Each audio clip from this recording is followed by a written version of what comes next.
અમદાવાદમાં જાહેરમાં દારૂ પીવાય છે। જી હા, ઝી 24 કલાક પર જુઓ દારૂના પુરાવા। ગાંધીના ગુજરાતમાં કેવી રીતે દારૂ પીવાય તે સૌથી મોટો સવાલ ઉઠી રહ્યો છે। જો કે અમદાવાદના દ્રશ્યો આપને બતાવીએ। એએમસીની મિલકતમાં દારૂડિયાઓને કઈ રીતે મોજે મોજ છે તે જુઓ। દેશી દારૂની રેલમ છેલ ઉડી રહી છે। ભૈરવનાથ ડ્રેનેજ પમ્પિંગ સ્ટેશનમાં દારૂની પોટલીઓ મળી આવી। મણિનગર વિસ્તારમાં આવેલું છે ભૈરવનાથ પમ્પિંગ સ્ટેશન। દેશી દારૂની પોટલીઓ અને વિદેશી દારૂની ખાલી બોટલો પણ મળી આવી છે। એએમસીની પ્રતિબંધિત મિલકતમાં દારૂ ક્યાંથી આવ્યો તે સવાલ ઉઠે। કેવી રીતે આટલો મોટો જથ્થો અહીં પ્રતિબંધિત વિસ્તારમાં પહોંચી ગયો?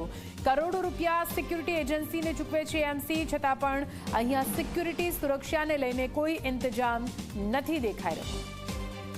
તો ગાંધીનું ગુજરાત છે કે નહીં તે સવાલ ફરી એકવાર ઉઠી રહ્યો છે, કેમ કે ગાંધીના ગુજરાતમાં દારૂની કેવી રીતે રેલમ છેલ ઉડી રહી છે તેના દ્રશ્યો ફરી એકવાર અમદાવાદમાંથી સામે આવ્યા છે। જો કે ચોંકાવનારી વાત એ છે કે માત્ર અમદાવાદ નહીં, પરંતુ અમદાવાદના મ્યુનિસિપલ કોર્પોરેશનની પમ્પિંગ સ્ટેશનની ઓફિસ કચેરીની બહારથી આ દ્રશ્યો સામે આવી રહ્યા છે।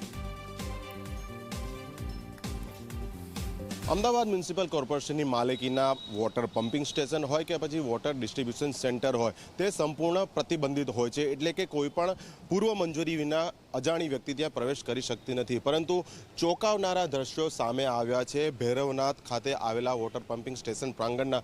આપ જોઈ શકો છો, આમ તો ટીવી સ્ક્રીન ઉપર ન બતાવી શકાય તે પ્રમાણે ઠેર ઠેર ફક્ત ને ફક્ત દેશી દારૂની કોથળીઓ કે જે અહીંયા વિના રોકટોક લોકો આવીને વપરાશ કર્યો છે તે બાદ ફેંકેલી છે। આ સાથે જ વિદેશી દારૂની નાની નાની બોટલો પણ એક કરતાં વધુ પ્રમાણમાં અહીંયા પડેલી જોઈ શકાય છે। એટલે પ્રશ્ન અહીંયા એ જ છે કે અહીંયા કોઈ સુરક્ષાકર્મી છે કે કેમ, અને જો હોય તો શું તેની રહેમ નજર હેઠળ આ ગેરકાયદેસર પ્રવૃત્તિઓ અહીંયા ચાલે છે? કારણ કે આ જે દ્રશ્યો છે તે પ્રાંગણની અંદરના છે। એટલે અહીંયા કોણ ક્યારે કઈ રીતે આવ્યું, ક્યાંથી આ કચરો આવ્યો તે સૌથી મોટો પ્રશ્ન છે। અને જો ચોકીદાર ન હોય તો તે પણ તંત્રની, મ્યુનિસિપલ કોર્પોરેશન તંત્રની મોટી બેદરકારી છે કે જો ચોકીદાર હોય તેમ છતાં આ ગેરકાયદેસર પ્રવૃત્તિઓ અહીંયા કઈ રીતે ચાલે છે।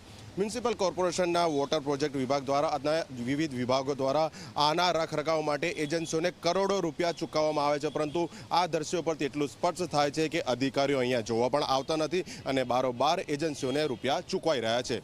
કેમેરા પર્સન ઉમેશ પરમાર સાથે અર્પણ કાયદાવાલા, ઝી મીડિયા, અમદાવાદ।